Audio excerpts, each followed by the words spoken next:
Vamos mergulhar numa história fascinante do início do século XX. Um verdadeiro mistério médico que acontecia nos campos de batalha.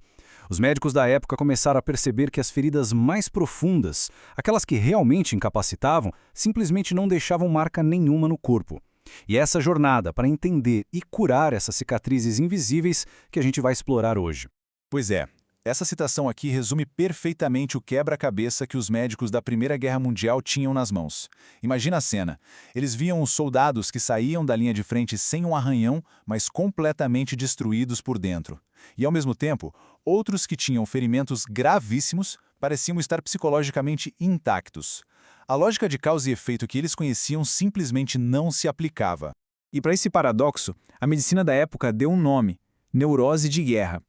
Esse fenômeno foi um verdadeiro choque, porque ele desafiou tudo o que se entendia sobre a relação entre o corpo e a mente. Obrigou os médicos a questionar o conceito básico do que realmente significava estar ferido. Olha só essa contradição que bizarra. De um lado, um soldado sobrevive a uma explosão enorme, não tem nenhum arranhão, mas dias depois desenvolve uma paralisia, começa a tremer sem parar. Do outro lado, um soldado com um ferimento sério de verdade se recupera sem maiores problemas psicológicos. A relação que todo mundo esperava entre o dano físico e o sofrimento mental estava de cabeça para baixo. Bom, para tentar entender isso, as primeiras teorias começaram a olhar para a mente, né? O foco passou a ser como a mente processa emoções que são avassaladoras. A suspeita era que a chave estava na forma como a tensão emocional era liberada, ou, no caso, quando não era. E uma das primeiras grandes ideias veio da psicanálise, o conceito de abreação. Pensa nisso como uma válvula de escape. Sabe aquele choro que vem com tudo depois de um susto muito grande ou um grito que a gente solta no momento de pânico? Isso é uma abreação. A teoria era que uma emoção gigantesca, como o terror de um combate, precisa encontrar um caminho para sair. Então a teoria era mais ou menos assim. Imagina aquela onda de choque e terror durante uma batalha. Se o soldado não tem um ferimento físico, que funcionaria como uma saída natural para toda aquela energia, o medo e a adrenalina, ficam presos no corpo. Essa energia emocional precisa escapar de alguma forma. E aí ela se converte, se descarrega no corpo na forma de tremores, paralisia, perda de voz.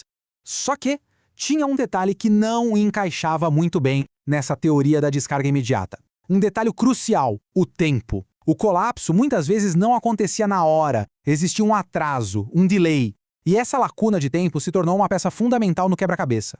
Porque pensa bem, se fosse um dano nos nervos, um dano físico, o efeito teria que ser instantâneo, certo? Mas o que os médicos viam era outra coisa. Um soldado passava por um evento terrível, agia com total racionalidade para se salvar, e só horas ou até dias depois, quando já estava seguro, era aí que ele desmoronava. E essa metáfora da mãe é simplesmente brilhante, porque ela captura a essência do que estava acontecendo. A mente do soldado, assim como a da mãe, não entra em colapso na hora do perigo. O foco absoluto é em sobreviver, em cumprir a tarefa. O colapso acontece depois. A reação não é ao perigo em si, mas ao alívio e à consciência do que acabou de acontecer.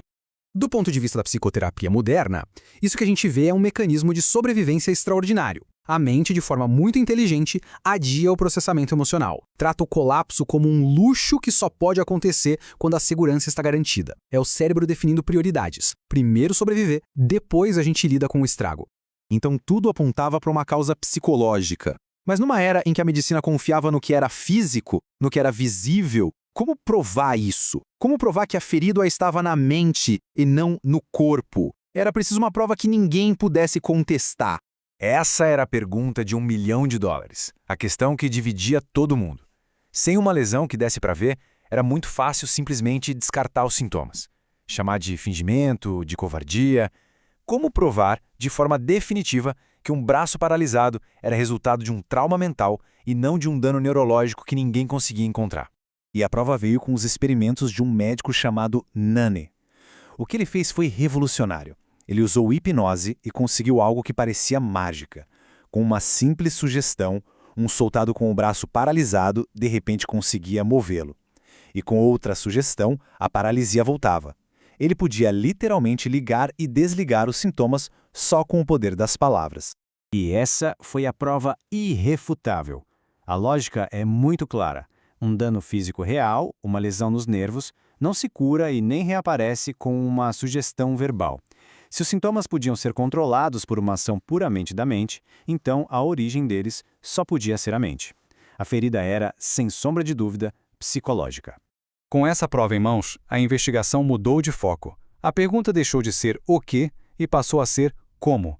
Como exatamente a mente tem esse poder? Qual é o mecanismo que faz com que uma lembrança seja capaz de paralisar um membro do corpo? A resposta, na verdade, não era totalmente nova. Os pesquisadores foram revisitar o trabalho de pioneiros da psicanálise, como Charcot.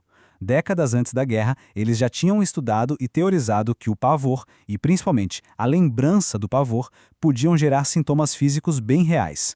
Apesar da linguagem da época, que hoje a gente não usa mais, a ideia central dessa frase é a base da terapia de trauma moderna. As pessoas sofrem de reminiscências, ou seja, de memórias. O paciente não está doente por algo do presente. Seu corpo e sua mente estão presos, revivendo uma memória traumática do passado, como se estivesse acontecendo de novo, agora.